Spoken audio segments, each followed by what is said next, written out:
hora que o pessoal está entrando.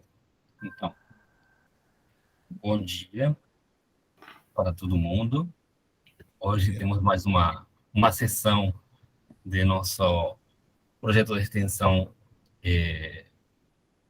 Observatório Democrático das Américas. Como nós temos feito durante o ano passado, temos trabalhado de forma remota, fazendo lives para tentar contribuir para a compreensão melhor da nossa realidade, né, da nossa dinâmica social na América Latina. Temos feito, durante o ano passado, vários encontros com colegas do Chile, da Bolívia, do Equador, da Colômbia, do México, e tentando justamente juntar elementos, né, contribuições para poder compreender melhor a nossa conjuntura, né?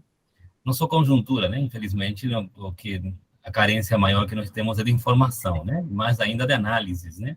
A respeito das dinâmicas, né? Da democracia na América Latina.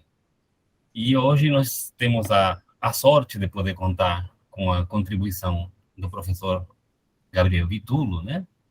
Ele que é professor na Universidade Federal do Rio Grande do Norte, vinculado ao curso de Ciências Sociais e ao programa de pós-graduação em Ciências Sociais lá da UFRN, e tem doutorado em Ciência Política pela Universidade Federal do Rio Grande do Sul, e tem discutido já desde quase que o século passado, não é? As questões em torno da teoria política contemporânea, teoria democrática e política latino-americana, né? Tem publicado em revistas da área, e destacaria, por uma questão de interesse, de ter gostado justamente as obras que recentemente publicou, né? Justamente em torno da temática da democracia, né? Dois livros, na Argentina, que é Democracia como Emancipação, Miradas Contra-Hegemônicas, e a versão em português de Democracia como Emancipação e Olhares Contra-Hegemônicos, conjuntamente com o professor Luiz Felipe Miguel, né? Que eu destaco um pouco por ser uma discussão muito interessante, né? E outro livro, né? Outra obra que também destacaria, que também é uma contribuição muito importante para a discussão em torno da questão democrática, é Críticas à Constituição, que é uma versão, digamos, do livro que também vai ser publicado pela UNB, a editora da UNB, que é Os Antifederalistas, né? O outro lado do debate constitucional estadunidense, né? Que é uma outra leitura sobre essa questão do surgimento da democracia liberal nos Estados Unidos, né? Todas essas temáticas, sem dúvida, estão vinculadas com as análises que o professor Gabriel tem feito, né? E agora eu deixaria que ele, eventualmente, complementasse, né? A sua biografia, se porventura achar necessário, e também agradecendo, né, mais uma vez, a sua disponibilidade para compartilhar com a gente essas contribuições. Obrigado, Gabriel. Eu que agradeço. Bom dia a todas e todos. Obrigado pelo espaço, pela oportunidade. É sempre bom poder interagir com colegas de outras instituições. A única informação biográfica que eu posso agregar é que no momento estou em Madrid, exilado, fugindo do bolsonarismo e esperando poder voltar no próximo ano para o Brasil, para um outro Brasil, né? Então, bom, mas começando já com a minha apresentação, eu vou compartilhar com vocês inicialmente algumas lâminas que dizem respeito a um pouco histórico e conceitualização do neoliberalismo, para depois deixar de lado as lâminas e continuar a nossa conversa mais especificamente já sobre a realidade latino-americana destas últimas décadas, né? Então, eu perguntava para Guilherme e Soraya qual a fala inicial, né? Me disseram em torno de 40 minutos, tentarei me segurar para não falar muito mais do que isso, e assim depois, numa segunda parte, podemos enfim, conversar, dialogar, ouvir críticas, comentários, perguntas e aprender com vocês. Né? Então, vamos ver se dá certo aqui a compartilhar a tela.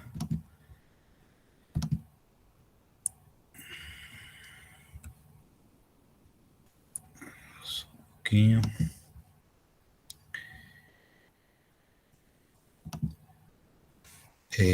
Estão conseguindo enxergar? Ainda não. Então, só um pouquinho, que deu alguma coisa errada.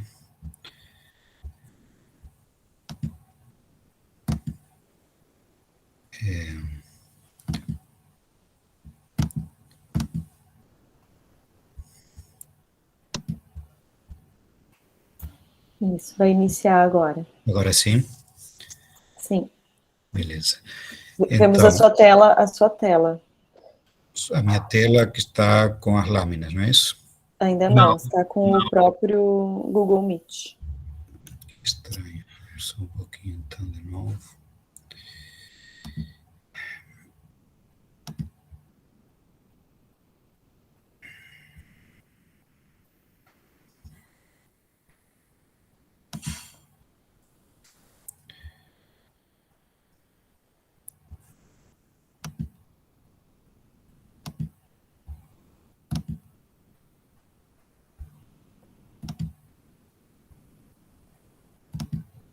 Agora sim? Agora deu certo ou não? Sim, estamos com Já com a a lâmina? apresentação. Certo. Então, algumas informações dos primórdios, sobre os primórdios do neoliberalismo. Alguns destes dados já são mais conhecidos, outros talvez um pouco menos. Mas então, os antecedentes do neoliberalismo vão bem atrás no tempo. Tá? Muitos, às vezes, pensam que o neoliberalismo é a invenção dos anos 70, do século passado, quando, na verdade, as primeiras reuniões dos neoliberais, os primeiros embriões do neoliberalismo surgiram antes mesmo da Segunda Guerra Mundial. Em 1938, aconteceu o colóquio Walter Lippmann, em Paris, convocado por esta figura, Walter Lippmann, uma figura importante da política norte-americana daqueles anos, e já quase no final da Segunda Guerra Mundial, foi publicado aquele que para muitos poderia ser considerada como a Bíblia dos neoliberais, que é O Caminho à Servidão, de Friedrich von Hayek. Né? Então, e junto com isto, cabe mencionar também, em 47, a Constituição da Sociedade Mont Pelerin, que existe até os dias de hoje, fundada nos Alpes Suíços, numa estação de esqui, onde se reuniram uma série de figuras bem destacadas da política, da economia, do jornalismo daqueles anos, e constituíram aquela que é a principal instituição, a principal entidade do pensamento neoliberal. Né? Eu cito aqui algumas destas figuras, tem o von Mises, por exemplo, que virou meio que moda em países como o Brasil nestes últimos anos, uma figura importante, renomada, destacada, um dos fundadores da doutrina, da filosofia, da ideologia neoliberal. Walter Lippmann, já citado, o Friedrich von Hayek, quem seria agraciado com o Prêmio Nobel de Economia em 1974, o Karl Popper, uma figura que muitos de nós conhecemos como um grande epistemólogo, mas poucos sabem que ele também foi um dos que fundou, um dos que participou destas reuniões fundacionais da doutrina ou da teoria neoliberal. E uma lista curta, né? Poderia agregar muitos outros nomes, mas apenas alguns dos mais representativos. O Milton Friedman, também agraciado com o Nobel de Economia em 76, professor da Universidade de Chicago e pai dos conhecidos como Chicago Boys, ou como alguns companheiros chilenos preferem chamá-lo, o pai dos Chicagones. Né? Então, estas são figuras, repito, emblemáticas do pensamento neoliberal, citadas de forma insistente e recorrente pela maioria dos neoliberais contemporâneos, considerando então estes como seus grandes referentes intelectuais. Citei o fato de que tanto Hayek quanto Friedman, assim como outros neoliberais, a partir deles a partir de então foram agraciados com o Nobel de Economia, o que assinala justamente que a partir dos anos 70 é quando o neoliberalismo de fato se torna uma ideologia que se afirma cada vez mais como uma ideologia hegemônica no mundo. Pensemos que em 79 a Margaret Thatcher chega ao poder político na Grã-Bretanha, em 80 Reagan nos Estados Unidos, constituindo então dois dos principais governos de cunho neoliberal no mundo. Logo depois farei referência ao caso chileno, que é anterior a estes e que pode ser considerado como o primeiro laboratório neoliberal no mundo, a partir do golpe contra o povo chileno, contra Salvador Allende, de 73. Mas, basicamente, insisto nesta primeira parte da minha fala, além do histórico do neoliberalismo, eu quero tentar me concentrar nas que seriam as principais características, os principais objetivos, as principais receitas, os elementos definidores da ideologia, da doutrina neoliberal. Então, basicamente, os neoliberais, ao longo de todas estas décadas, vêm defendendo que seus grandes objetivos são dois, que são os de estimular o crescimento econômico e, ao mesmo tempo, diminuir a inflação. Para isto, eles nos propõem terminar com as políticas de cunho keynesiano e acabar com o estado de bem-estar social. Para eles, tanto o keynesianismo quanto o estado de bem-estar social seriam males a serem combatidos, elementos que atrapalhariam o livre funcionamento da oferta e da procura, o livre funcionamento dos mercados. Fiz referência a Keynes ou keynesianismo, então rapidamente cabe mencionar alguns traços do que seria o keynesianismo, porque justamente é a ideologia e a doutrina, a teoria contra a qual os neoliberais fazem toda a sua militância. Então, keynesianismo remete à figura de Keynes. Keynes considerado um dos maiores economistas do século XX, economista britânico, nasceu no mesmo ano em que morreu Marx, em 1883, morreu em 1946. Keynes, intelectual, grande economista, que de modo algum pode ser considerado crítico do capitalismo, muito pelo contrário, é uma figura que procura relegitimar o capitalismo e salvar o capitalismo em momentos de crise. Ele trabalhava com um tripé, que consistia basicamente em estimular o crescimento econômico, estimular o pleno emprego, e para isto apelava a fortes doses de intervencionismo estatal em momentos de grandes crises econômicas. De uma forma contracíclica, ele entendia que a intervenção do Estado em momentos de crise poderia alavancar o crescimento econômico e estimular o pleno emprego. Basicamente, o keynesianismo se centra na figura, na ideia do estímulo à demanda, e para isso, então, defende aquilo que está nas antípodas do que nós ouvimos nos discursos contemporâneos.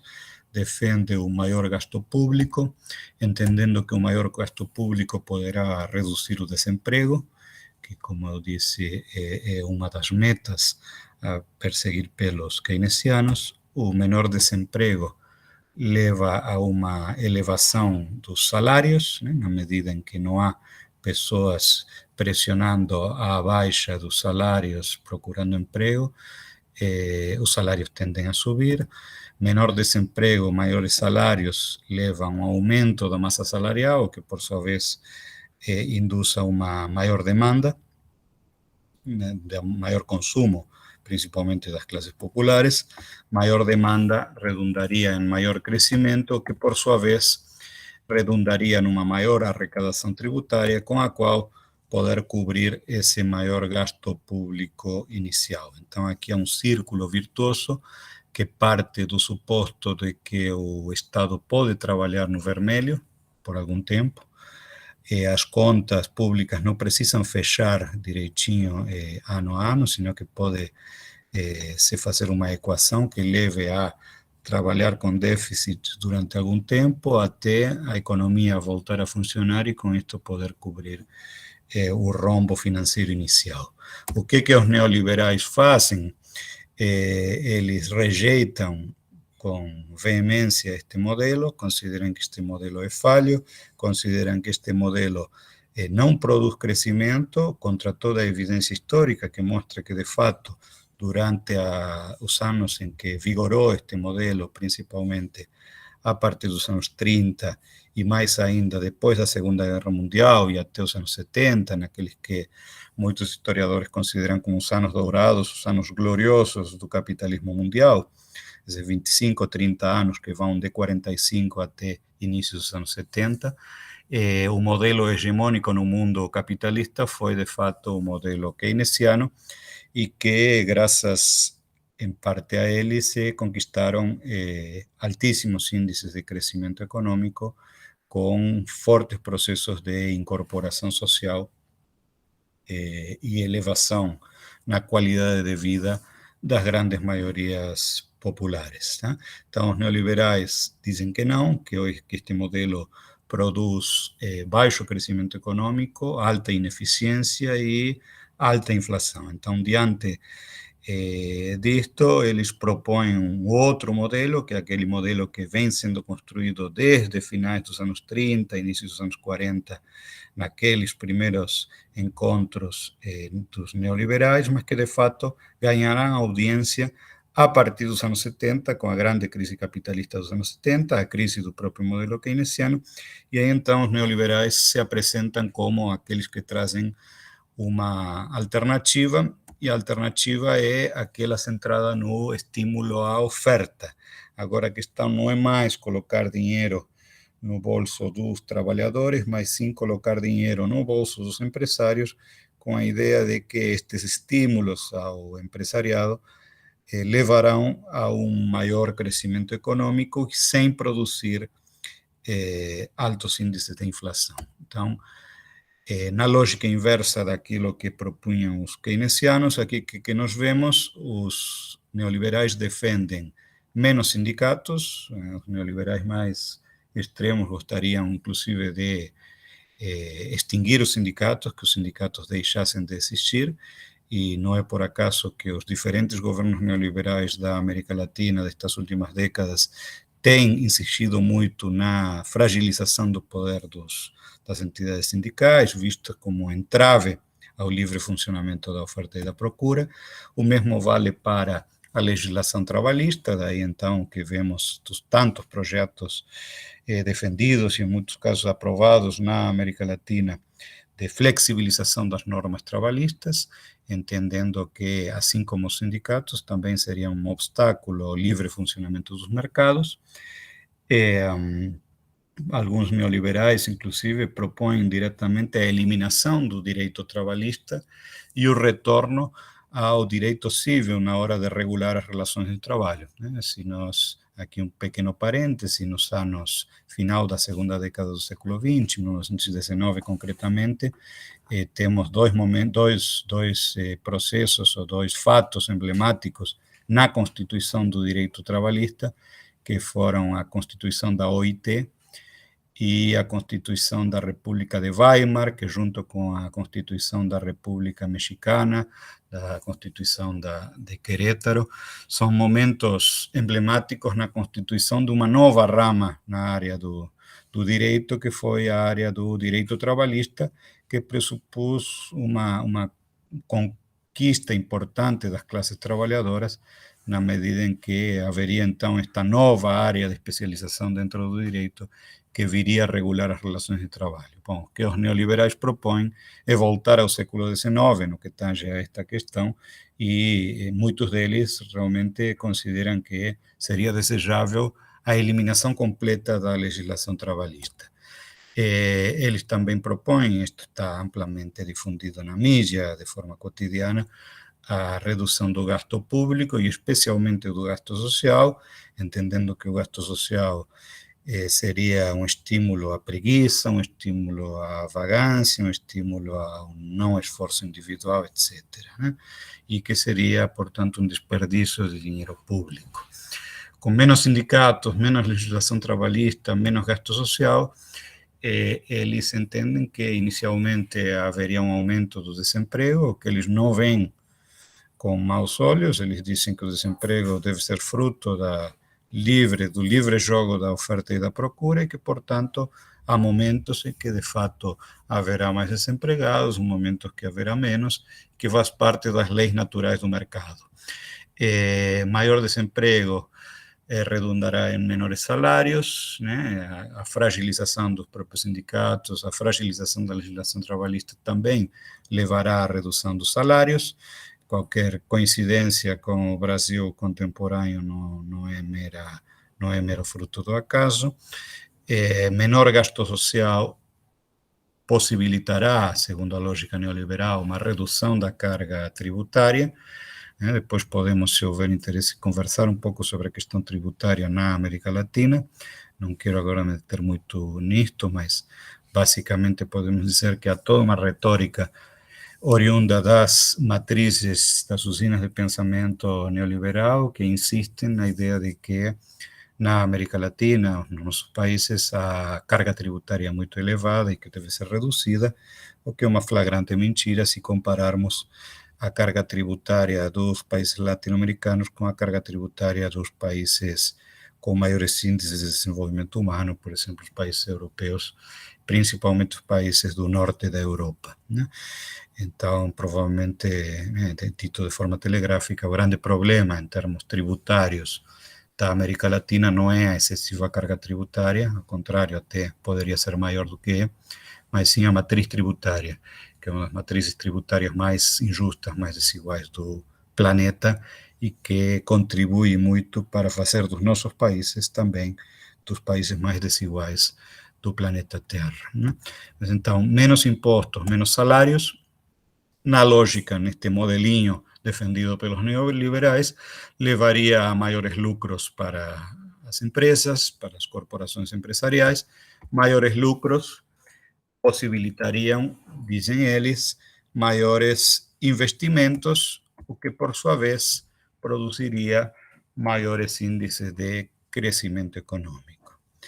Porém, na prática concreta, o que nós verificamos na maioria dos casos dos países que têm levado à risca este modelo e as receitas apregoadas pelos neoliberais, é que, de fato, não houve altos índices de crescimento econômico.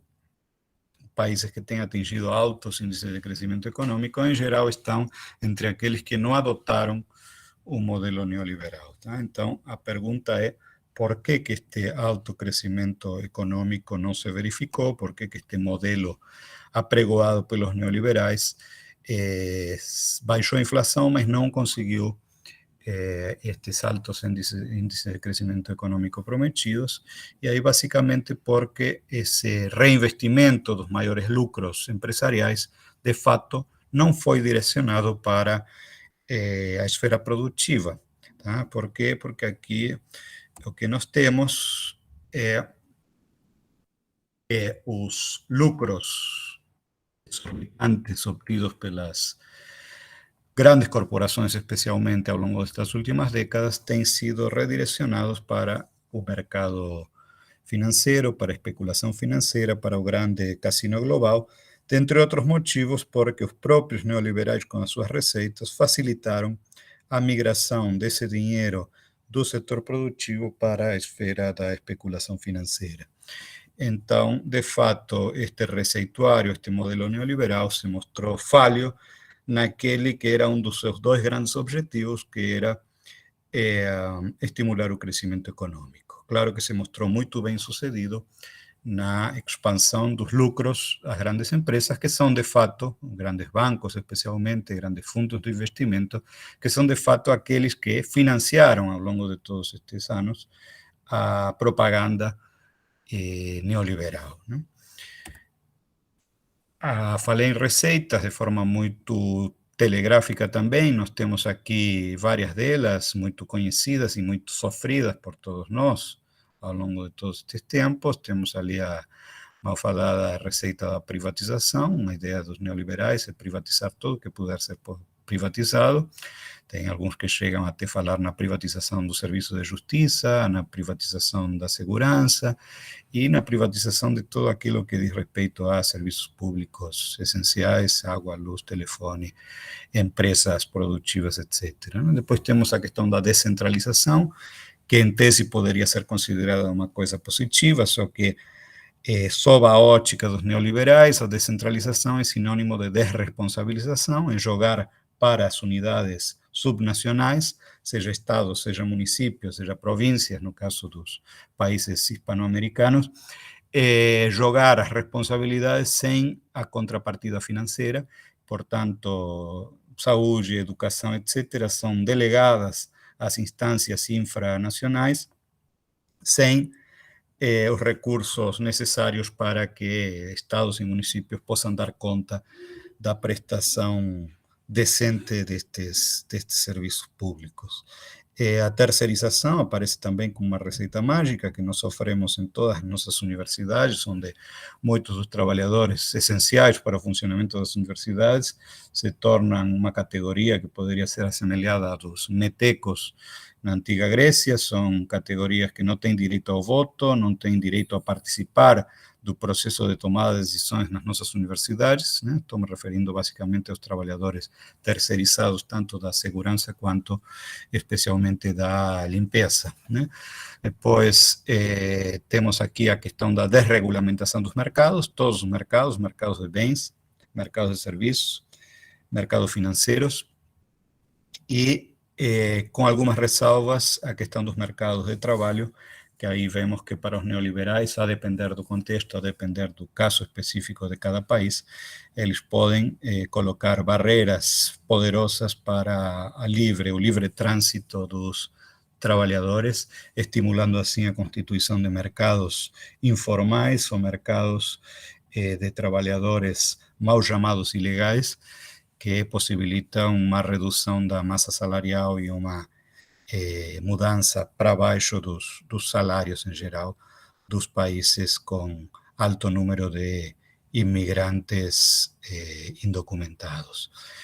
Flexibilização trabalhista, a qual já fiz referência, eliminação das barreiras alfandegárias, redução de impostos ao capital, redução do gasto público, controle do...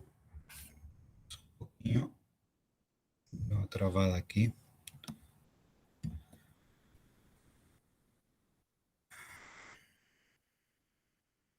Controle da emissão monetária, tá? Porque para os neoliberais a inflação basicamente se resumiria a um problema de excesso de emissão de moeda e, portanto, eles entendem que com a emissão monetária controlada a inflação tenderia a ser menor.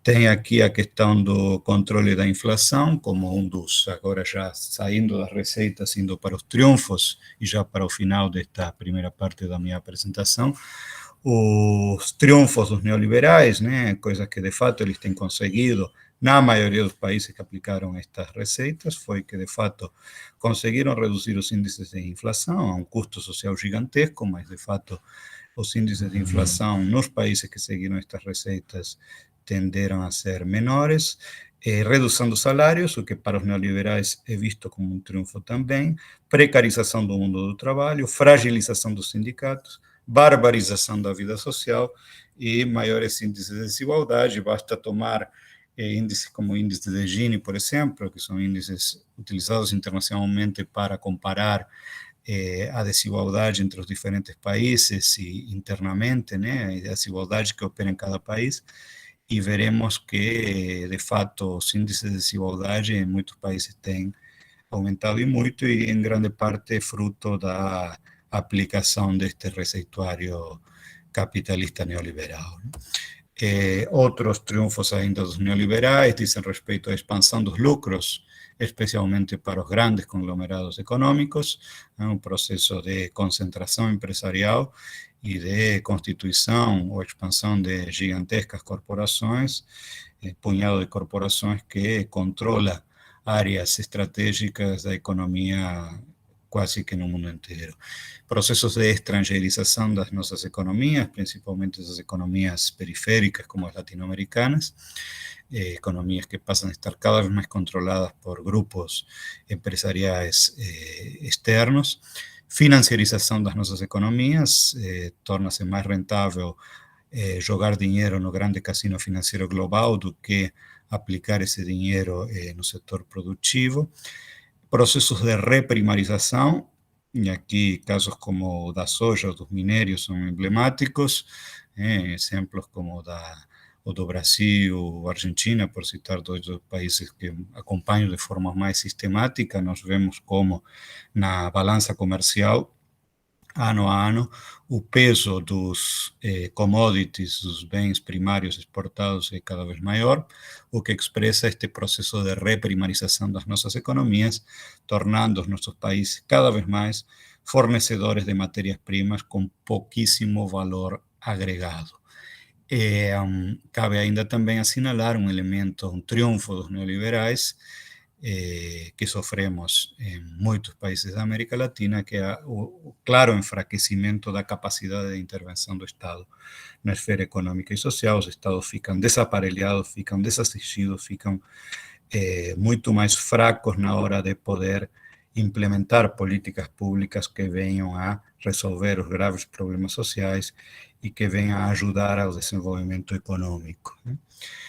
Ainda entre os triunfos dos neoliberais, cabe mencionar também o desprestígio da política.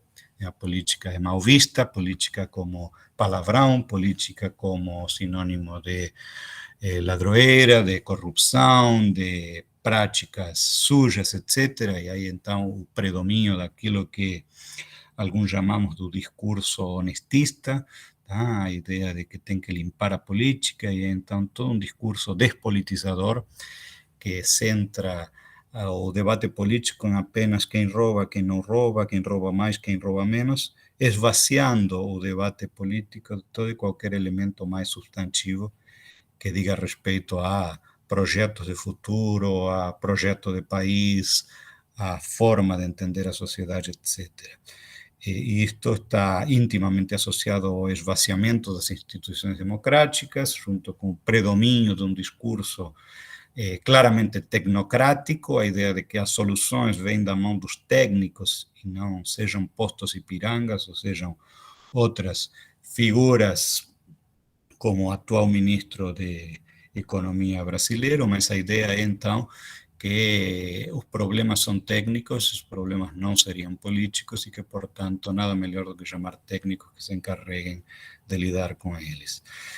Tudo isto configura uma evidente hegemonia ideológica que constitui um novo senso comum, que é repetido a exaustão nos mais diversos espaços, ambientes sociais, um discurso que leva à naturalização da injustiça social e à autoculpabilização das vítimas. Não é por acaso que discursos como o discurso da autoajuda, por exemplo, a paraliteratura de autoajuda, ganhem tanto espaço. Alguns de nós entendemos, é o meu caso, entendemos que a autoculpabilização das vítimas se processa de diferentes formas, e uma é com este discurso da autoajuda, que procura convencer as vítimas do sistema de que o problema são eles, e não é o sistema, e que se eles não conseguem um bom emprego, não conseguem um bom salário, eles ou principalmente elas, né?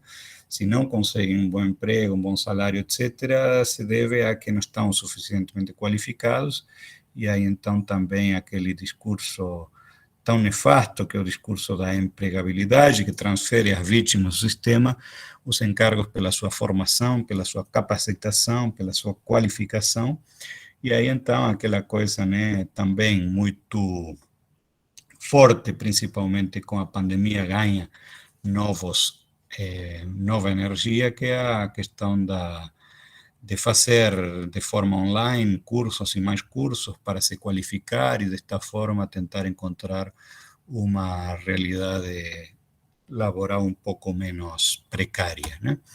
Então, basicamente, eram estas as questões que eu queria compartilhar com vocês na primeira parte, para agora passar para a segunda, já sem lâminas, volta a minha cara aqui ao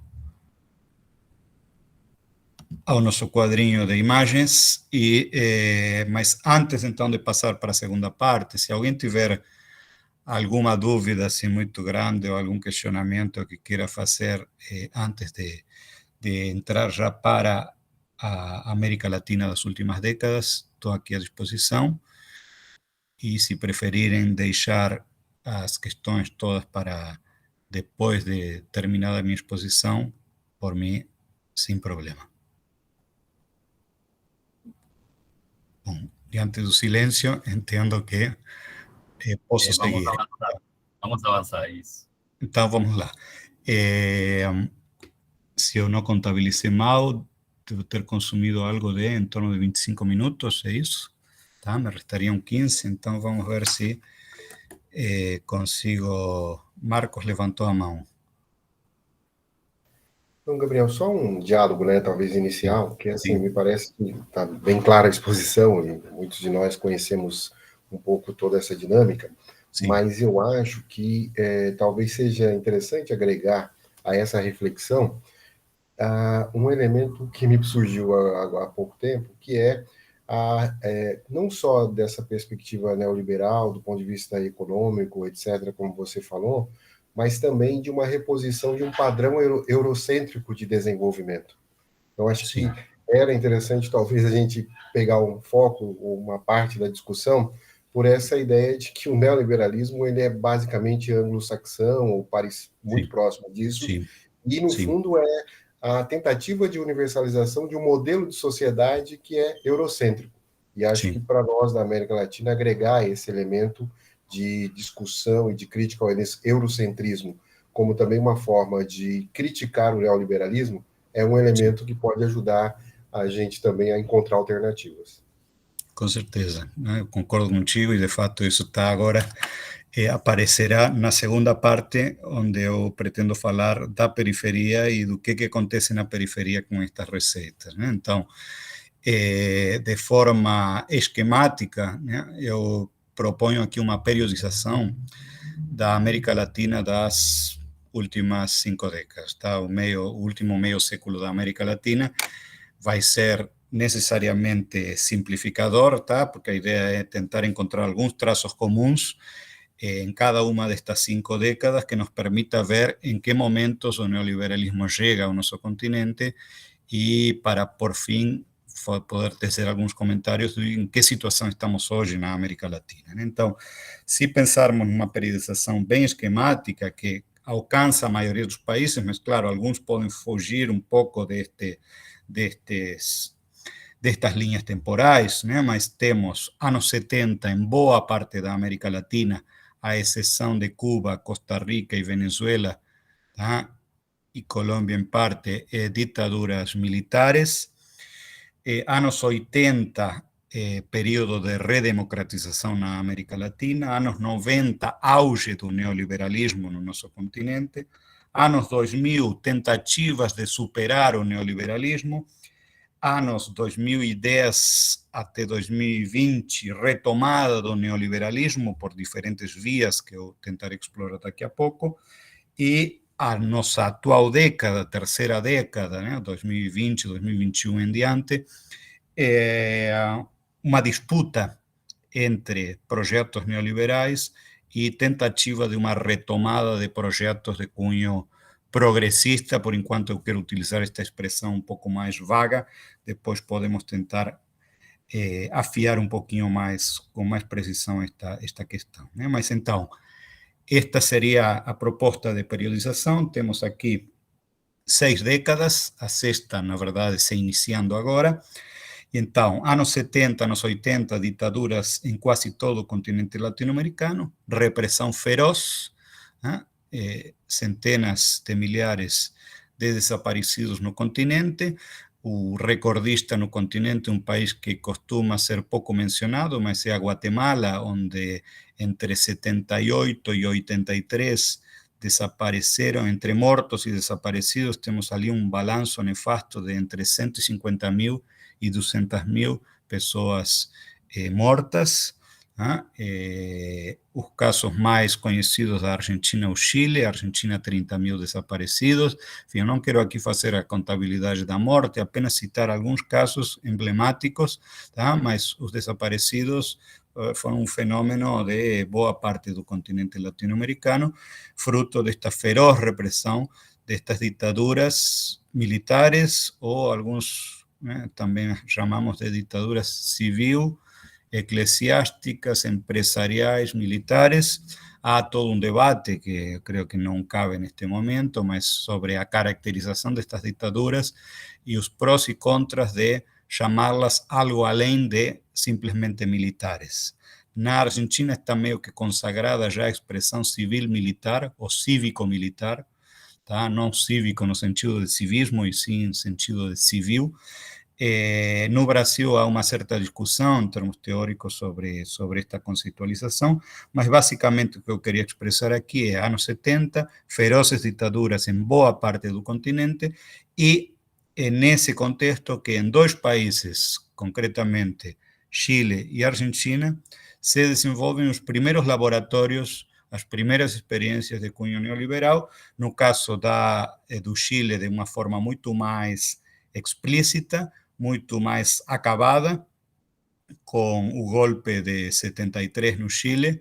Chega ao governo esta figura nefasta da história latino-americana, Augusto Pinochet, que 2 anos depois chamará aqueles que eu citei como Chicagones, os Chicago Boys, que assumirão o controle das finanças, o controle das pastas de economia e finanças do Chile, e implementarão a sangue e fogo as receitas neoliberais, com uma exceção: eles privatizam tudo no Chile, menos a empresa do cobre, que tinha sido estatizada na época de Salvador Allende, e que le permite ao Estado chileno manter uma fonte de receitas contínua para capear de alguma forma as crises financeiras dos anos sucessivos. Sobre a década seguinte, de forma também muito rápida, anos 80, quando a América Latina experimenta os processos de redemocratização, podemos citar o caso 83 Argentina, 84 Uruguai, 85 o Brasil, com várias ressalvas, mas vemos então ali uma retomada da democracia representativa liberal em boa parte do continente latino-americano, alguns de forma um pouco mais tardia, como será o caso do Paraguai, por exemplo, em 89, mas na maioria dos países da América Latina, de fato, a democracia volta a se estabelecer nessa década, nos anos 80. Na ciência política daqueles anos, está muito em voga, muito na moda, o paradigma do que alguns de forma crítica chamamos de transitologia e consolidologia. Então, são essas explicações sobre a transição que se concentram apenas na dimensão político-institucional e em que, pese a se apresentarem como assépticas, neutras, descritivas, têm uma fortíssima carga normativa e que são teorias que apregoam, por exemplo, a necessidade de moderação, a necessidade de deixar um espaço para as forças do regime que acabava de cair, são aquelas que dão um destaque muito especial à figura do pacto, tá? E são aquelas escolas, a transitologia e consolidologia, Guillermo O'Donnell e companhia, e legiões de seguidores, que colocam como exemplos a seguir, vejam só, o caso espanhol, com os pactos da Moncloa e essa transição negociada que até hoje faz com que a Espanha ainda tenha remanescentes do franquismo dentro do próprio aparelho do Estado, e que o franquismo não tenha sido uma página superada na história espanhola, e que faz também com que centenas de milhares de corpos estejam ainda nas cunetas, esperando para serem recuperados. Quem viu o filme Madres Paralelas, que está passando no Brasil também, bom, ali tem um retrato do que é esse franquismo que ainda não foi definitivamente enterrado, no caso espanhol, o retorno ao surgimento de expressões políticas como Vox, etc., que mostram quão longe ainda está a Espanha de ter superado essa tragédia histórica. E o outro caso que os transitólogos e consolidólogos colocavam como grande modelito a seguir é o caso brasileiro, né? O caso brasileiro com uma transição lenta, gradual e segura, que para transitólogos e consolidólogos seria a garantia do não retrocesso. Vejam quão equivocados estavam nossos colegas transitólogos e consolidólogos, que o Brasil hoje é um dos exemplos mais evidentes de desdemocratização na América Latina, ou de crise das instituições democráticas, né?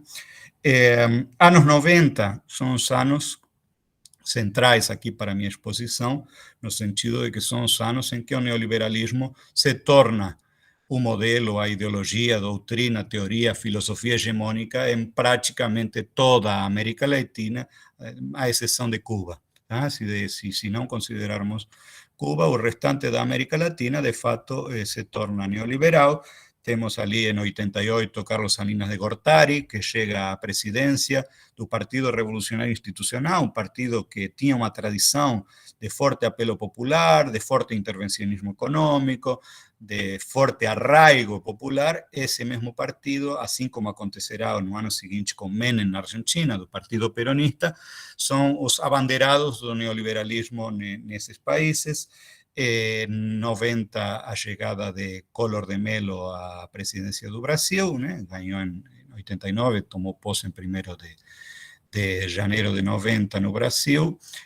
Fernando I, depois virá o Fernando II no Brasil, ambos então implementadores do receituário neoliberal.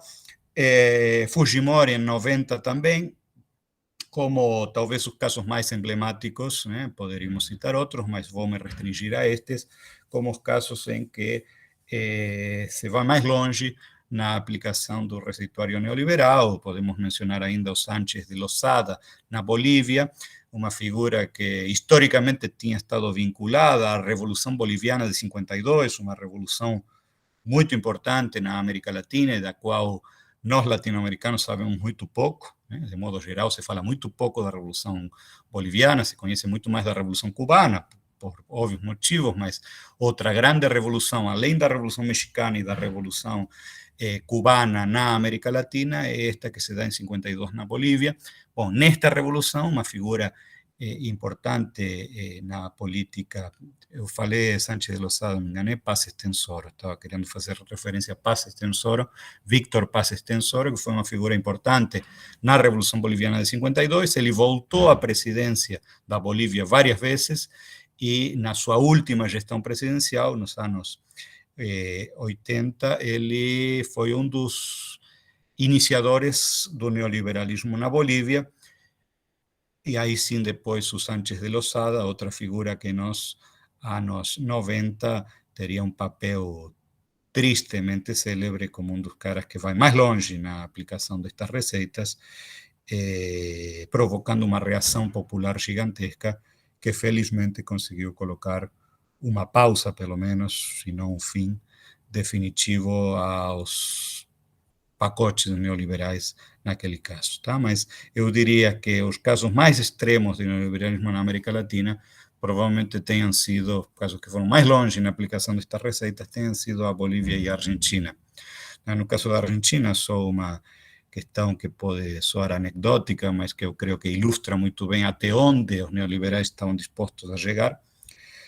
Quando Cavallo voltou ao Ministério da Fazenda, já no governo de La Rúa, nas vésperas do argentinazo, a Argentina estava numa crise econômica gigantesca e a ideia do Cavallo e alguns dos seus assessores foi privatizar a Receita Federal. Já não tinha o que privatizar, a Argentina tinha se privatizado todas as empresas públicas, então ele tentou privatizar a Receita Federal com a ideia de que geraria confiança nos investidores externos, o dinheiro chegaria primeiro aos credores internacionais e o que sobrasse iria para a Argentina para pagar salários, para pagar serviços públicos, etc.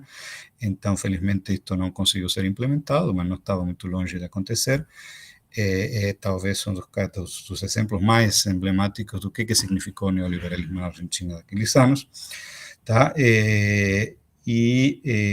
Bom, as receitas que eu mencionei foram todas elas levadas adiante nestes países, produzindo maior polarização social, maior desigualdade, caos, barbarização da vida social, etc.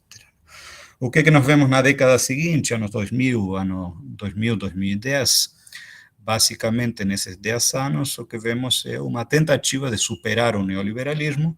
E aí, então, em 98, Chávez tinha ganho na Venezuela, tomou posse em 99, nova Constituição, novo arcabouço político estatal, novas prioridades, e, de fato, se não rompeu com o modelo rentista petroleiro, fez sim com que os recursos oriundos da atividade petrolífera fossem redirecionados para áreas sociais, o que possibilitou significativas melhoras na qualidade de vida das grandes maiorias populares na Venezuela daqueles primeiros anos de governo do Hugo Chávez, processos de repolitização, processos de mudança de rumos.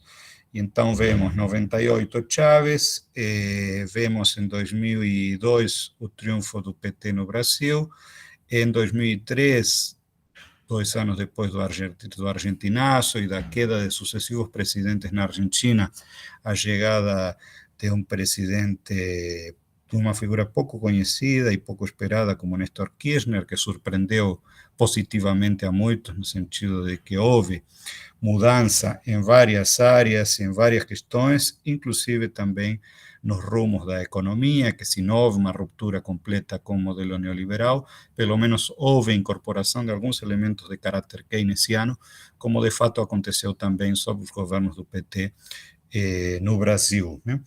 Em 2005, a chegada do Evo Morales na Bolívia, 2007, Rafael Correa no Equador, a chegada da Frente Ampla no Uruguai, enfim, são todas manifestações destas tentativas, algumas mais retóricas do que reais, mas tentativa de contestar a hegemonia ideológica neoliberal e a implementação de outras políticas econômicas que, repito, em alguns casos foram mais ousadas, mais avançadas, mais radicais, em outras se contentaram com fazer uma complementação, uma combinação entre políticas de cunho neoliberal, um pouco mais suavizadas, com alguns elementos de caráter keynesiano que viessem estimular a demanda das classes populares, a demanda de consumo por parte das classes populares, né?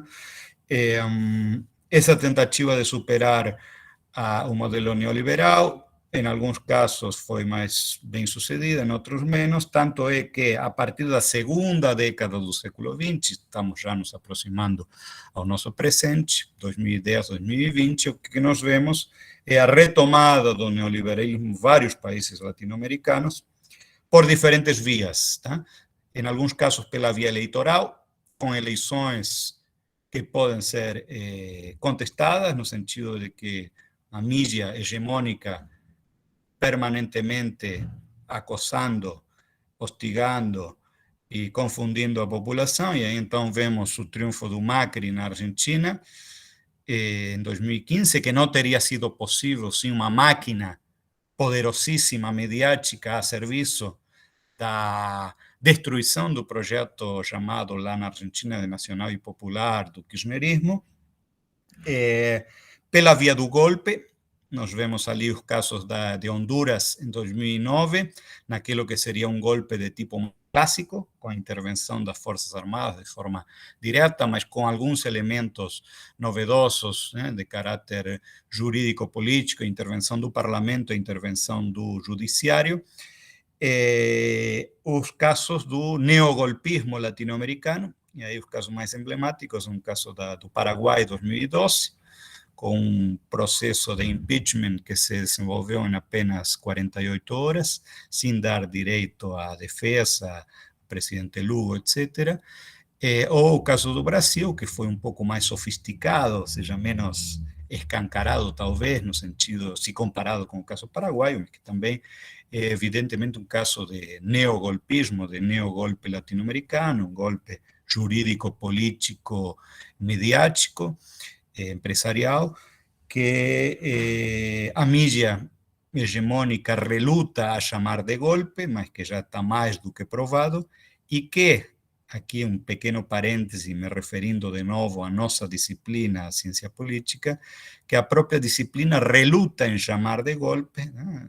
Tempo atrás publiquei vou me autocitar aqui, mas publiquei um pequeno texto com Fabrício da Silva, que procura mostrar quão minoritários somos aqueles na ciência política brasileira e latino-americana que ousamos chamar as coisas pelo seu nome, né? Então, somos poucos os cientistas políticos que definimos o que aconteceu no Paraguai, no Honduras ou no Brasil de golpes, né? Golpes de novo tipo, aí poderíamos entrar numa discussão conceitual sobre se tem que adjetivar estes golpes ou não, mas foram golpes, tá? Um golpe, o neogolpismo latino-americano.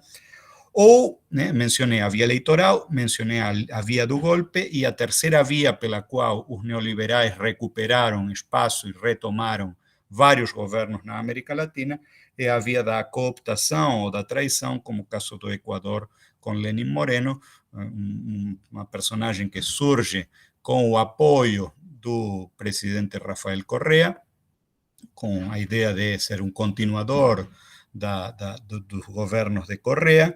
Correa tinha chegado em 2007 até 2017. Em 2017, então, toma posse Lenin Moreno, e o que ele faz assim que toma posse é começa a perseguição a seu padrinho político e começa a restabelecer os pilares do que foi o neoliberalismo equatoriano, que permanecem até hoje, né?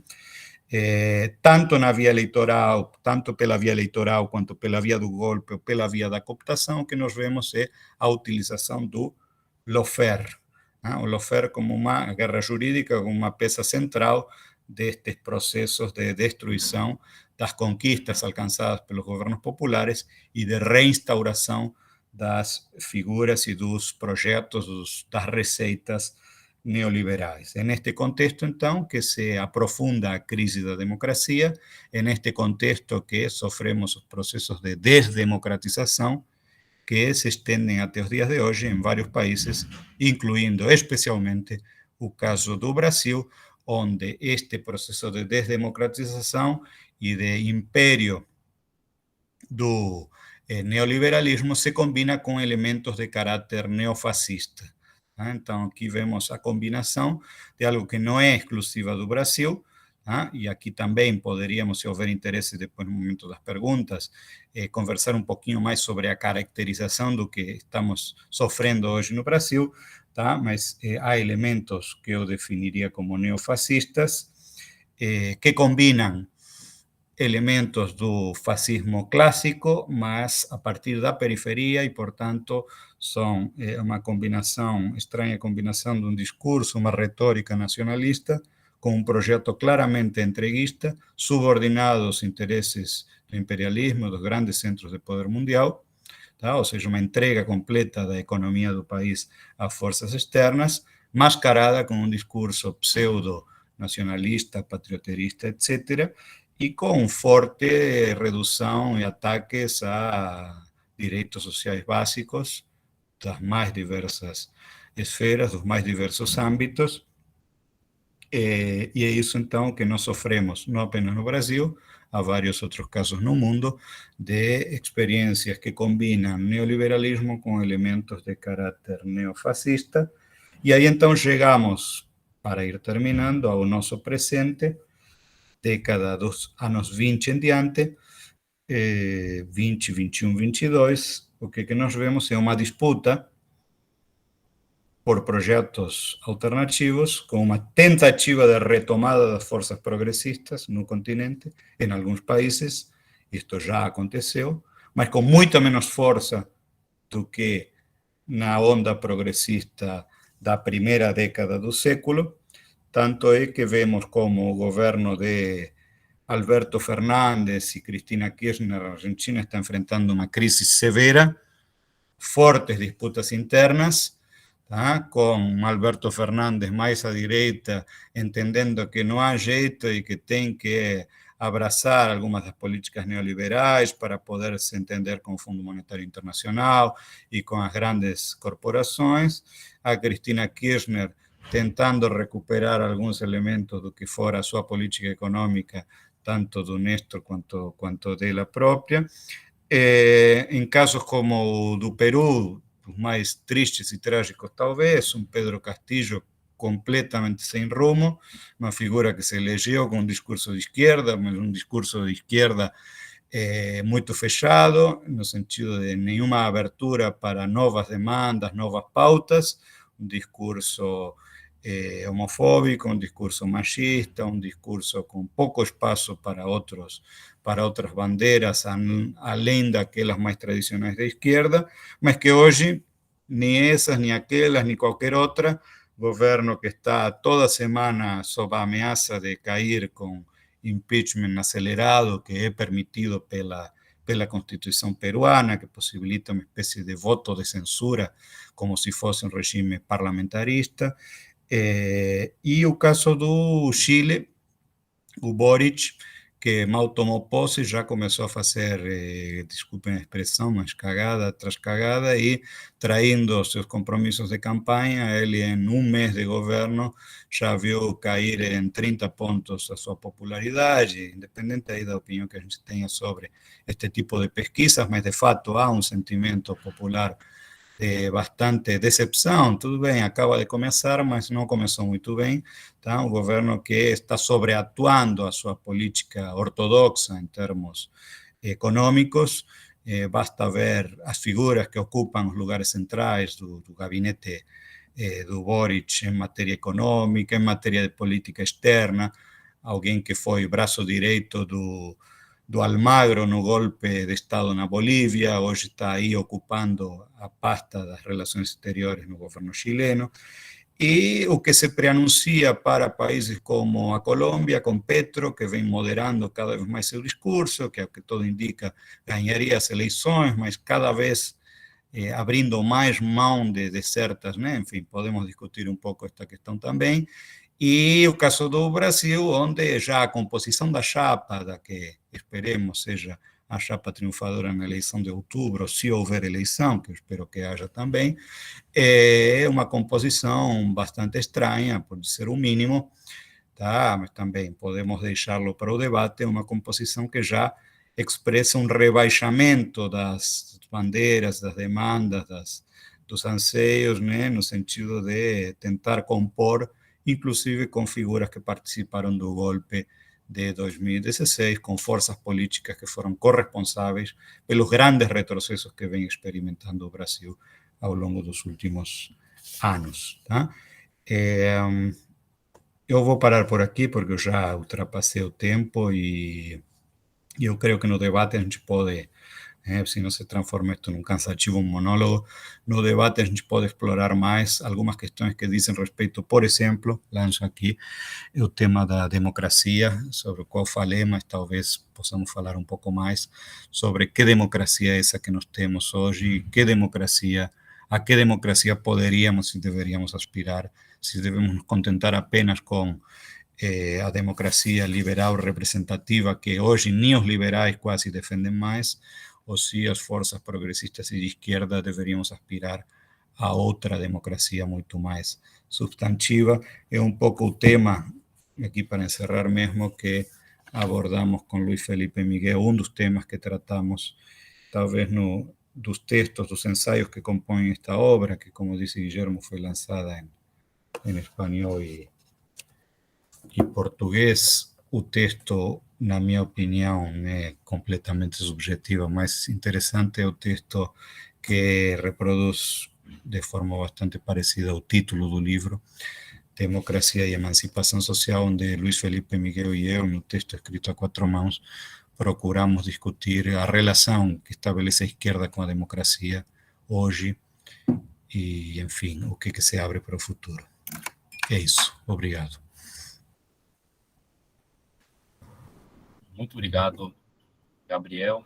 Muito boa a tua apresentação, né? Completa, né? Sem dúvida que daria para falar mais umas 2 horas com calma, né? Mas dá para ver que tem muita coisa para dizer ainda, né? E muitas questões, evidentemente, né? Eu acho que temos muitas questões que surgiram a partir de tudo isso, né?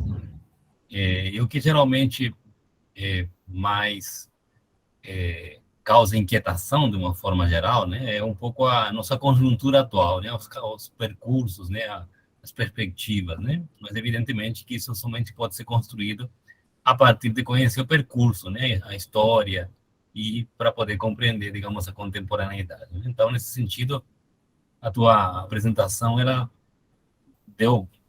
foi muito boa nesse sentido, né, que apresentou um panorama completo, né, e uma questão que eu gostaria de frisar justamente é o fato de que na tua apresentação não fica somente essa discussão da política, da ciência política, senão que ela fica estreitamente vinculada com a questão econômica, né? Então, acho que isso também eu destacaria, porque é uma leitura que, sem dúvida, tenho muita afinidade, né? A leitura que eu faço também.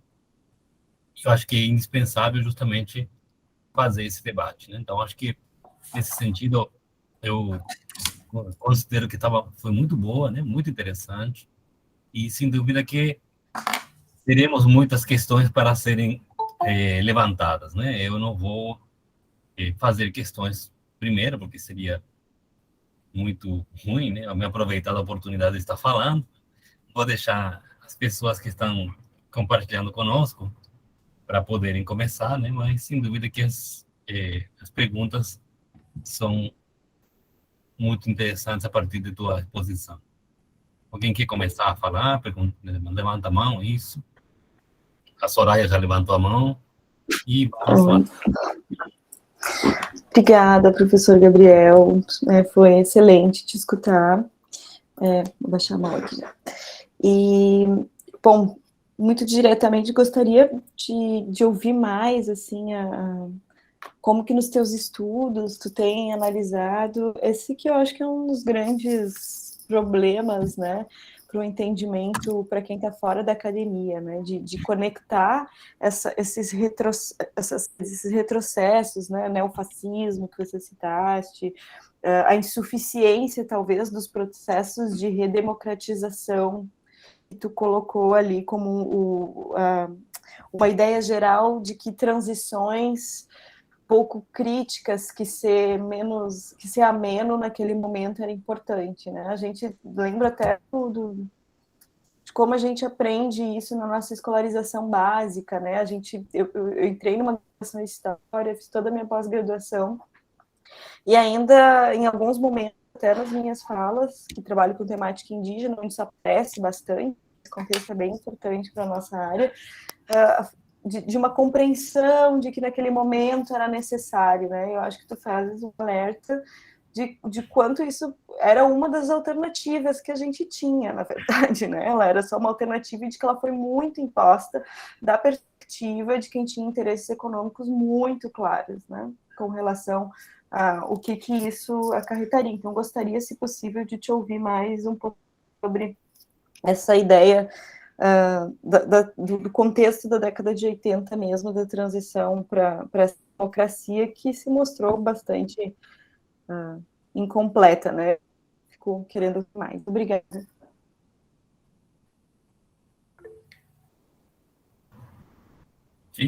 Professor Victor, fique à vontade.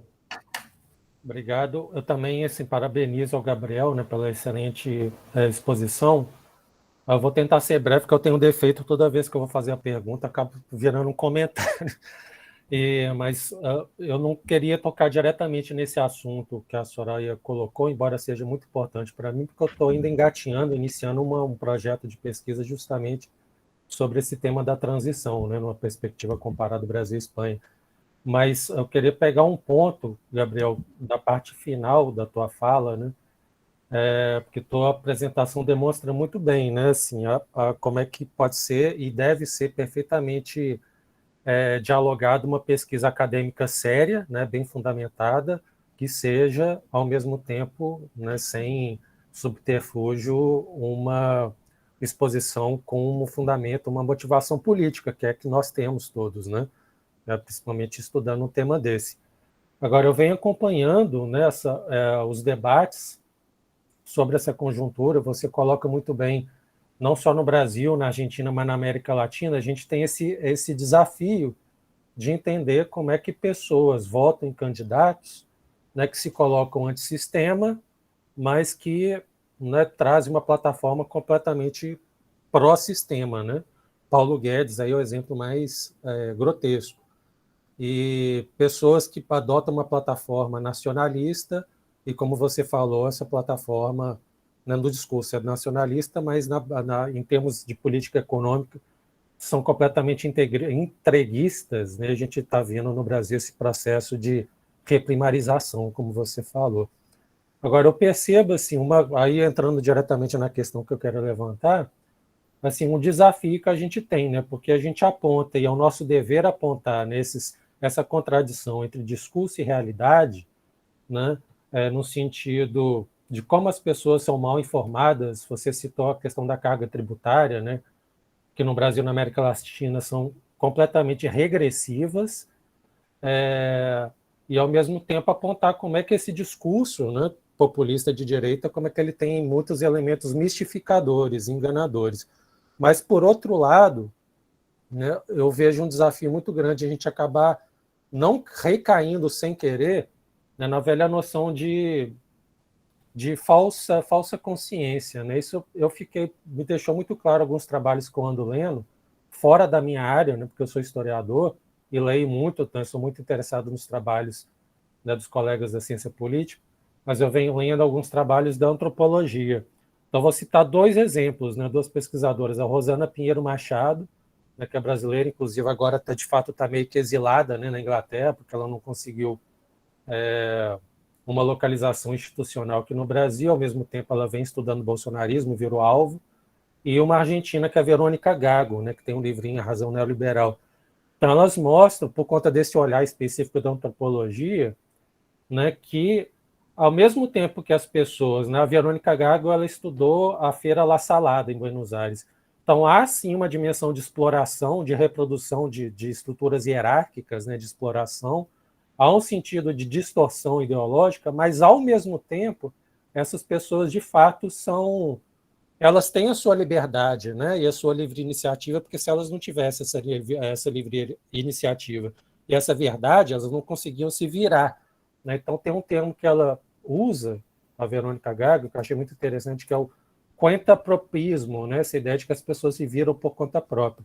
Eu já ouvi falar alguma coisa que eu li, possivelmente da Rosana, um termo em português que seria viradismo, alguma coisa assim, no sentido de se virar, né?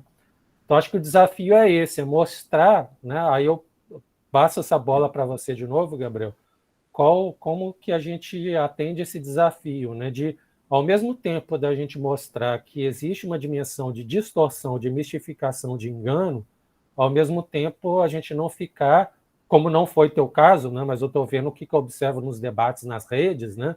Nos memes, né? Do gado que vota no Bolsonaro, mas como é que a gente chega atingir essas pessoas sem considerá-las simplesmente gado ou massa de manipulação. Era isso. Obrigado. Isso. Vamos fechar uns 3 para depois fazer a resposta e fazendo blocos de 3. Tranquilo. Que acho que fica um pouco mais interessante. Tá, senão a gente vai comprometer alguns, vão querer perguntar, a gente não vai deixar. Pode ser? Sim. Ah, ótimo. Beleza. Obrigado. Lá, Elisa. Depois da Elisa, então. Bom, Gabriel, assim, fiquei muito encantada com a sua fala, gostei muito, e queria que você abordasse um pouco uma questão que, quando você fala sobre a demonização da política, né, e é uma coisa que a gente observa que já vem de algum tempo, e qual é a responsabilidade da academia com relação a isso? Porque a gente acaba produzindo muito para a gente, né? E o que aconteceu? Essa extrema-direita que está no Brasil e em outros lugares também acabou estabelecendo uma comunicação muito mais fácil com a sociedade de uma forma geral, que permitiu que esses discursos muito calcados no senso comum tivessem realmente um grande êxito. Então, quando você faz toda essa colocação, essa cronologia, explicando tudo, que faz muito sentido, e isso faz muito sentido para a gente que está estudando, mas eu acho que, assim, e a academia? Porque quando você falou, né, que você é um dos poucos que fala que o nome do negócio é golpe, e é o que é de fato, né? qual é a responsabilidade em relação, nossa, acadêmica em relação a isso? Queria que você tocasse um pouquinho nisso, nessa questão. Obrigada. Beleza. Tá, tem aqui já boas questões. Guilherme, se eu me estender muito, tu me corta, sem problema, tá? Para que outros depois possam interagir também. Então, obrigado pelos comentários, pelas perguntas, pelas sugestões.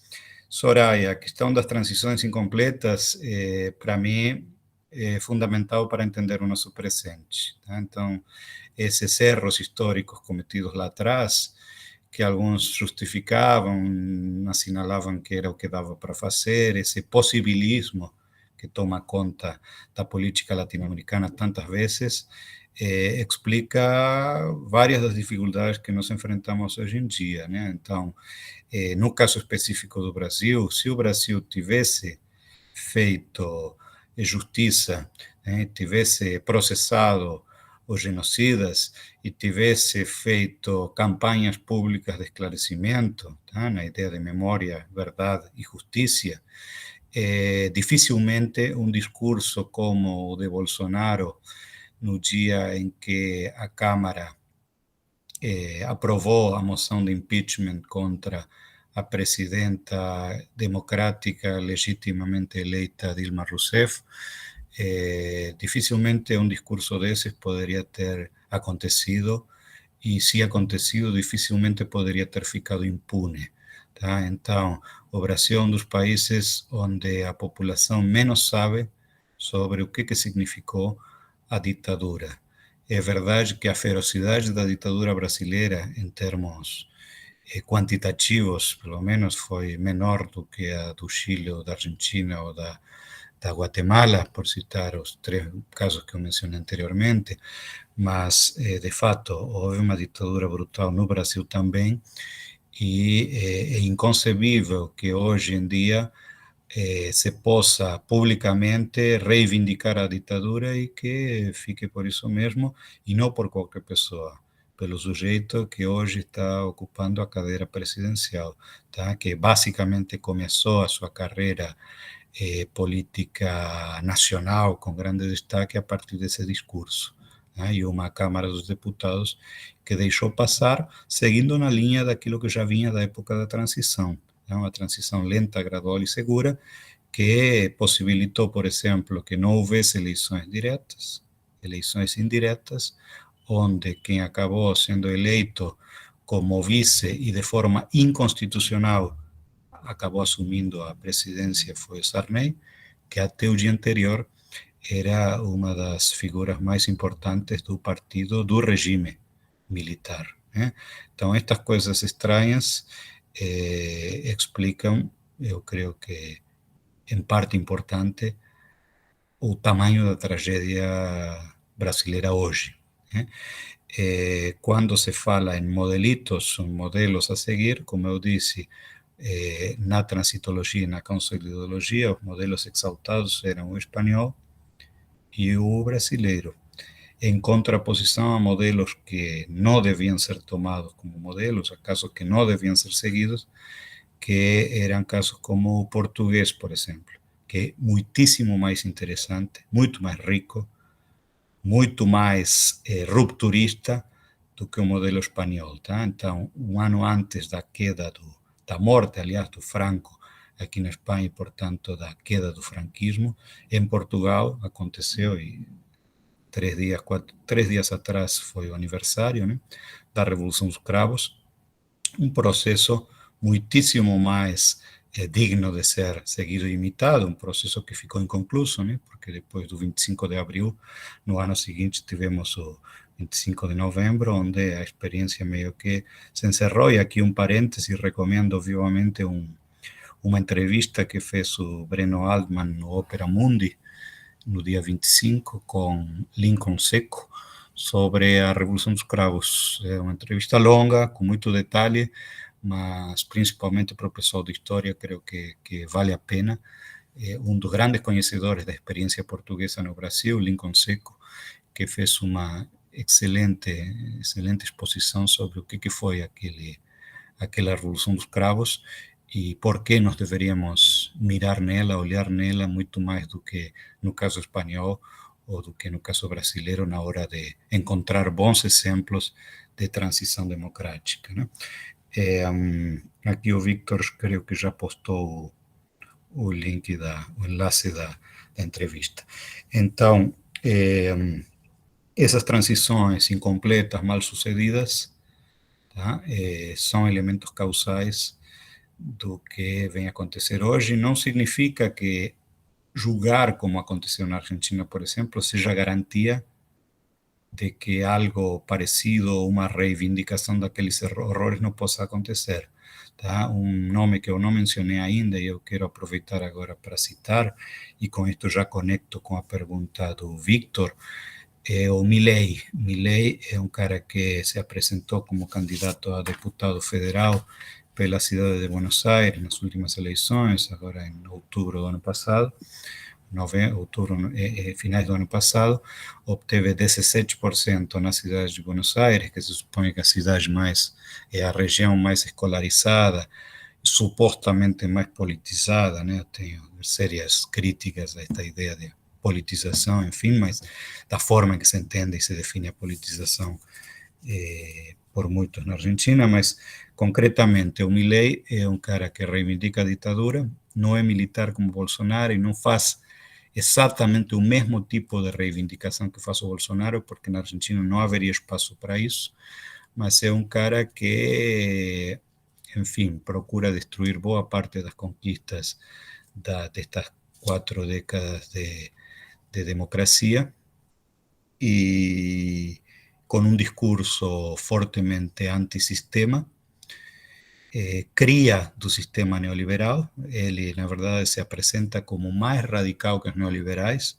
ele se autodefine como anarcocapitalista, então ele considera que Macri e companhia são figuras muito moderadas, né? Ele chega a chamar aquele que é hoje o candidato mais destacado dentro do macrismo para a eleição presidencial do ano que vem, o Horácio Rodríguez Larreta, prefeito da cidade de Buenos Aires, chefe de governo da cidade de Buenos Aires e que hoje está melhor nas pesquisas. O Milei diz desta figura que é um social-democrata de esquerda camuflado, né? Então, chegam a esses absurdos, tá? Porque as próprias noções de direita e esquerda hoje estão em disputa e é uma enorme confusão que tem se instalado, e não só no Brasil, no mundo inteiro, eu diria, tá?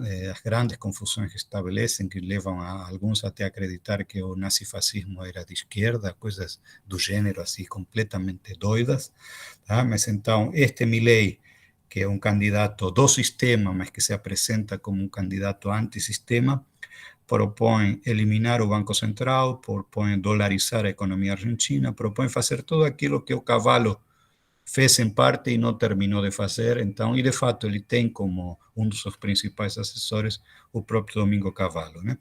Então, são crias do próprio sistema neoliberal, são fruto da crise política e social produzida pelos próprios neoliberais e que se apresentam como antissistema, mas na verdade o que procuram é reforçar ainda mais a lógica nefasta do modelo neoliberal, né? Então, e isto se dá, e aí então por isso aqui vemos como a esquerda tem perdido terreno, a esquerda tem perdido esse seu caráter antissistema. Hoje a esquerda está identificada com o sistema, um sistema em crise, tá? E aí as discussões e as disputas que muitos travamos em torno de se as estratégias a seguir hoje no Brasil pelo PT, ao que acontece na Argentina e em outros países, seriam as mais adequadas, tá? Se não viriam reforçar aqueles que se apresentam como antissistema e que são mais sistema do que ninguém. Me refiro a uma figura como Milei, me refiro ao próprio Bolsonaro, me refiro ao Guedes, todas figuras que vêm reforçar a lógica neoliberal, que são filhos do modelo neoliberal e que incorporam estes elementos de caráter fascistoide que utilizam como para dar esta retórica antissistema que não é tal, né?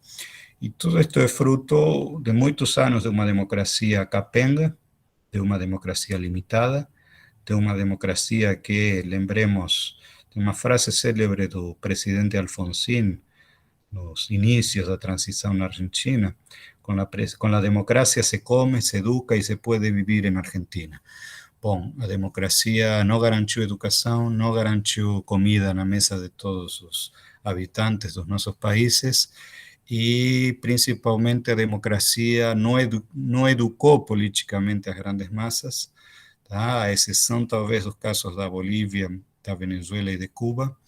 O que nós vemos são processos de profunda despolitização, e aqui são apostas feitas. O caso da Argentina talvez seja um caso mais híbrido, tá? Mas eu diria que o caso do Brasil é emblemático neste sentido. Não houve uma aposta na politização com letras de molde, com letra grande, tá? Não estou falando de partidização, estou falando de politização, que tem seus riscos. A politização pode levar a criticar o próprio partido que promove a politização, tá? Mas se essa crítica é uma crítica superadora, bem-vinda seja, né? Mas eu nunca esqueço de uma frase do Lula, quando no início do primeiro governo, primeiro mandato, ele disse: olha, a gente tenha paciência, a criança demora 9 meses para nascer, voltem para casa, deixem que a gente, né, se encarrega, e aquela coisa, né, que o Guillermo O'Donnell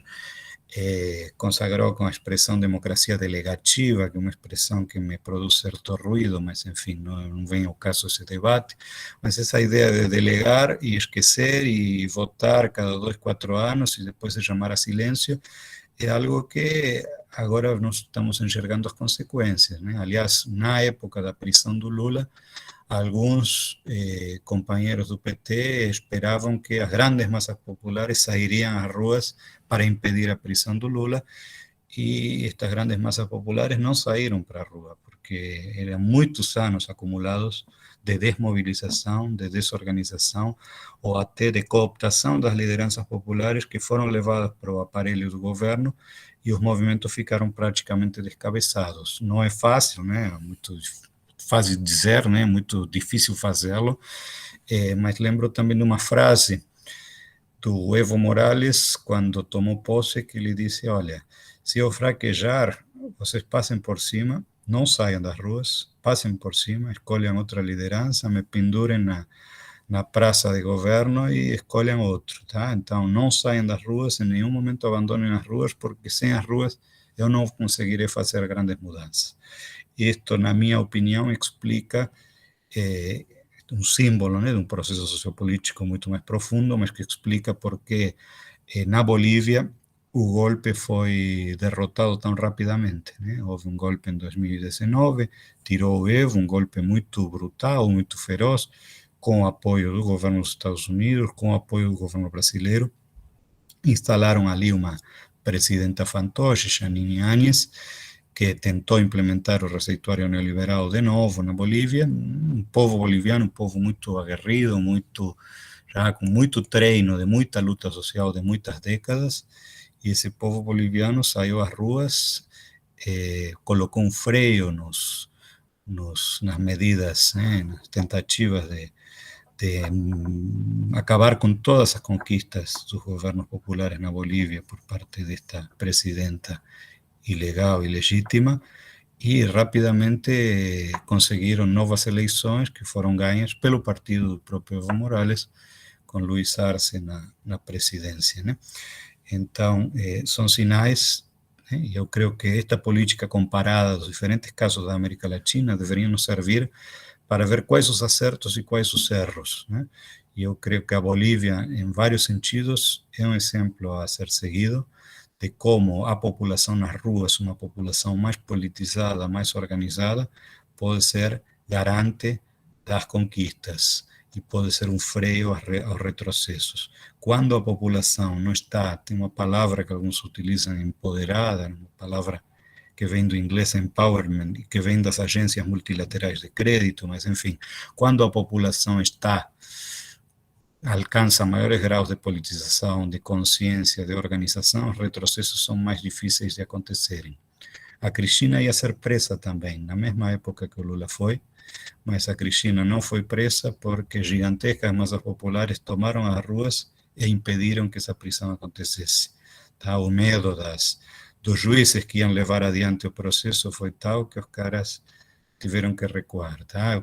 Claro, existem outros elementos em jogo, mas eu creio que este é um dos elementos centrais, a mobilização popular que explica certos fenômenos políticos recentes que tenham se dado de uma forma ou de outra na América Latina. Mas então a má informação possibilita que hoje os terraplanistas ganhem o espaço que eles têm, algo que era impensado, era completamente inconcebível anos atrás, e hoje nós regredimos a um patamar de barbárie e tal, que coisas que estavam absolutamente resolvidas têm que ser discutidas de novo.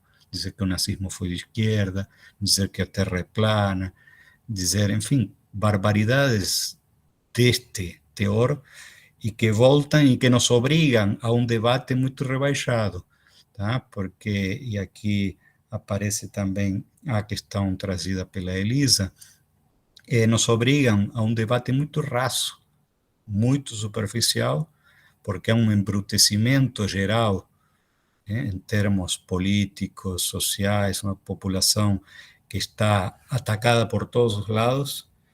E aqui concordo contigo, Victor, esta história do gado é muito ruim que nós continuemos reproduzindo esta ideia, né, com um ar de suposta superioridade e chamar de gado os outros, porque se for assim, eu já briguei com companheiros do partido aqui, né, do núcleo que nós temos, que foi o Comitê Lula Livre, que depois se transformou, agora já é o Comitê Eleitoral, né, para a campanha, e onde tem companheiros do PT e estamos também outros que não pertencemos ao PT, e somos de esquerda independente, mas essa expressão gado, se nós seguíssemos nessa lógica, poderia ser aplicado àqueles que hoje defendem a candidatura a vice do Alckmin simplesmente porque é o que o líder diz.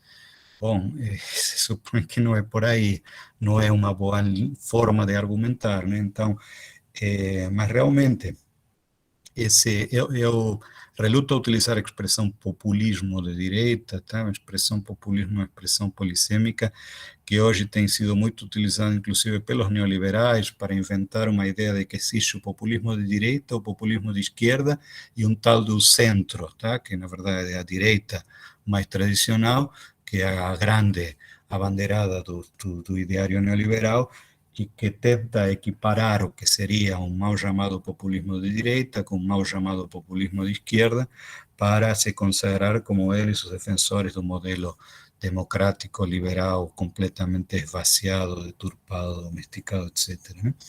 Mas então, sim, falta informação, falta formação política, e aí a autocrítica que nos cabe também, né? E aí outra vez a questão, né? Elisa fala da academia, a academia tem uma responsabilidade gigante. É claro que a academia não é só, tem a mídia, tem outros veículos que constroem hegemonia, mas no pequeno pedaço que nos cabe, a academia muito pouco faz para interagir e para estabelecer uma interlocução mais estreita com as classes populares, aquela expressão da Torre de Marfim, aquela ideia de uma academia isenta, neutra, aquilo que eu mencionava da relutância a utilizar a expressão golpe para se referir ao que aconteceu no Paraguai ou no Brasil, é um claro sintoma de uma academia, mesmo aquela academia da área das humanas, ou mais ainda, aquela que se supõe que deveria observar os fenômenos políticos reais e entendê-los, acaba ficando restrita ao jogo das instituições. Então, colegas, não só do Brasil, de fora também, que aqueles que publicaram, por exemplo, a obra, que é um best-seller da ciência política, Como as Democracias Morrem, tá? Eles ficam apenas no plano político-institucional. Eles dizem, as democracias estão funcionando. Temos o judiciário, temos o legislativo, temos o executivo. As outras dimensões da vida sociopolítica não interessam, pura e exclusivamente se centram na dimensão político-institucional, e quando acontecem fenômenos aberrantes como o surgimento das opções neofascistas, eles ficam sem entender, não entendem que isto é fruto das políticas que eles próprios defendem, de cunho neoliberal, e que não são meros acasos ou acidentes, que isso que eles chamam, erroneamente, na minha opinião, de populismo de direita é fruto das próprias políticas que eles defendem, é fruto da própria democracia domesticada, esvaziada, limitada, que eles defenderam ao longo de todos estes anos. Tá? Então, a população, não é que a população não sabe, não entende, a população está sofrendo os efeitos desta democracia capenga que nós temos e procura alternativas. E na medida em que a esquerda não consegue oferecer alternativas, surgem aí fenómenos aberrantes como estes que mencionávamos, que se colocam como alternativas, não são tais, mas que aumentam ainda mais a confusão que se estabelece na cabeça de muita gente, e nós não podemos responsabilizar as pessoas simplesmente porque houve opções políticas erradas, caminhos mal escolhidos, e aqui, outra vez, a academia também tem a sua parte de responsabilidade, uma academia que muito pouco dialoga, uma academia que não sai para a rua, uma academia que, pensemos também no nosso movimento sindical, por exemplo. Tá? Eu não sei como é no Maranhão, mas na UFRN temos um sindicato muito pouco combativo. Não quero utilizar aqui expressões que refletem melhor o que eu penso sobre o nosso sindicato, mas é, de fato, um sindicato que não mobiliza, que não organiza, que não politiza a categoria e que não estabelece qualquer interlocução com a população. Tá? Então, é aquela coisa do professor universitário que tem seu saláriozinho garantido, um salário que está bastante acima, apesar, né, de congelado há tantos anos, mas bastante acima da média salarial brasileira, então, cada um individualmente achando que vai se virar, e aí então também o conceito do viradismo, do cuentapropismo, ou do aquele que as nossas universidades, e aí outra vez a responsabilidade da academia nisto, aquilo que as nossas universidades consagram como um dos conceitos da moda já há alguns anos,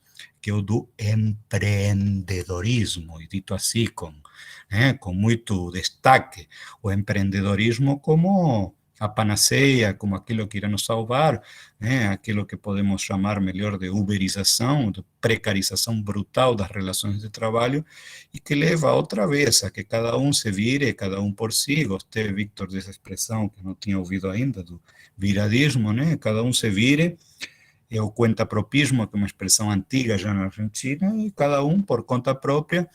E na Argentina não tinha ainda essa conotação um pouco mais pejorativa, mas né, a gente utiliza mais a ideia do empreendedorismo como um conceito que deve ser criticado. A experiência da La Salada, este estudo de Gago, interessantíssimo.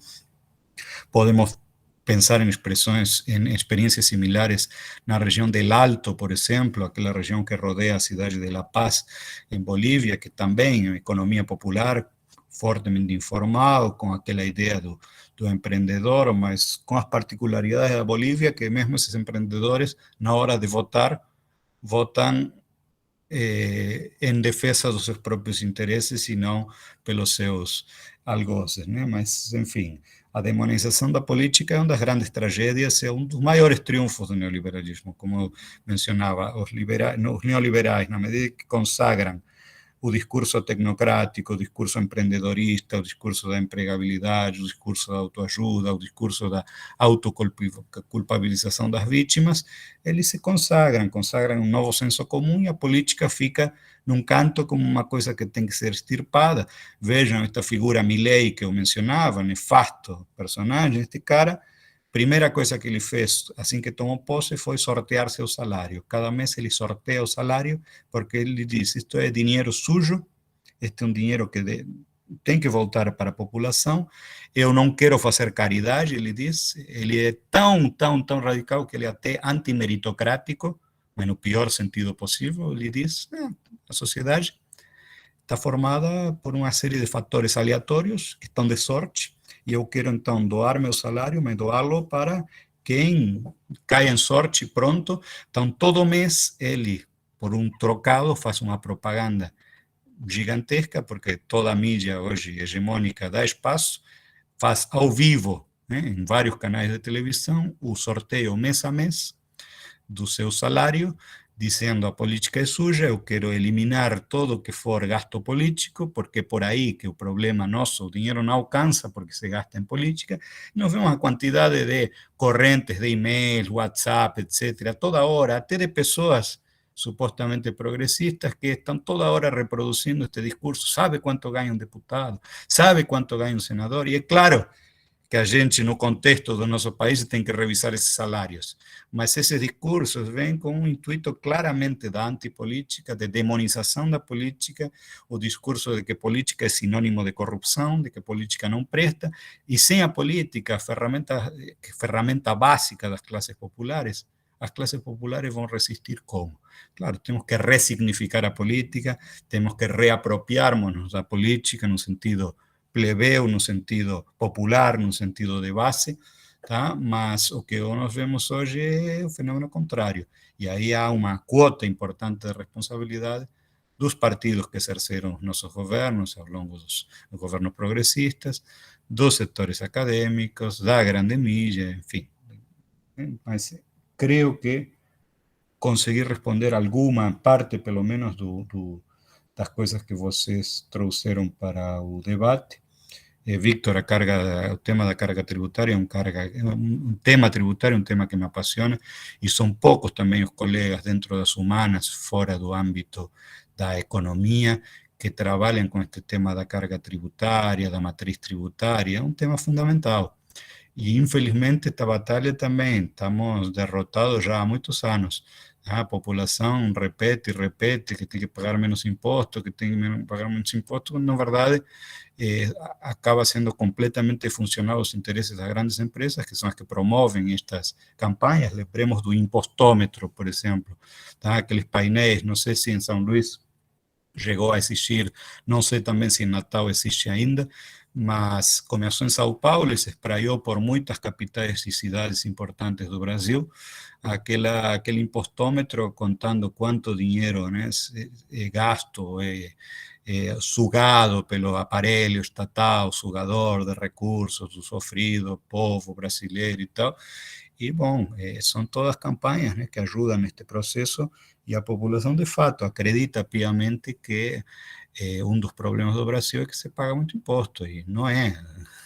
O andar de cima paga pouquíssimo imposto, e o problema não é a carga tributária, o problema é a matriz tributária absurdamente regressiva, né?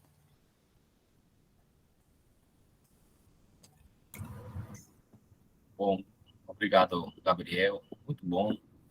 A gente, sem dúvida, teria muito mais questões para conversar, né? Eu ainda estou me coçando para falar da conjuntura mesmo agora, assim, né? Dessa perspectiva desse ano, né? E do cenário, mas acontece que o nosso tempo acho que já expirou até demais, né? E quem sabe a gente pensa numa outra oportunidade logo, né? Para continuar dialogando um pouco mais a respeito dessas questões contemporâneas, né? Mas, sem dúvida, o debate foi muito rico, né?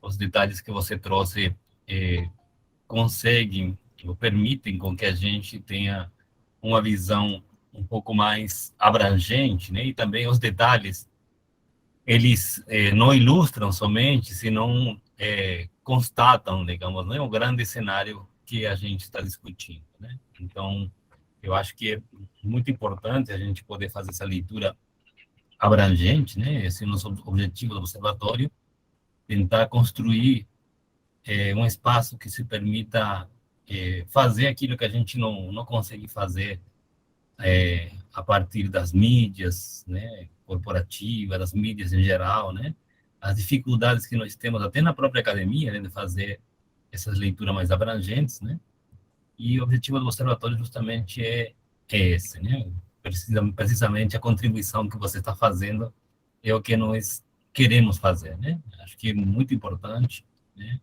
Esperemos que a gente consiga continuar com essa nossa saga, né, de tentar contribuir com esse debate, que é muito importante, né? Vamos ver também, possivelmente, uma outra hora, convidamos o Luiz Felipe Miguel também, que foi teu parceiro nessa última obra, que para a gente também na ciência política é uma referência importante quando se discute democracia, né?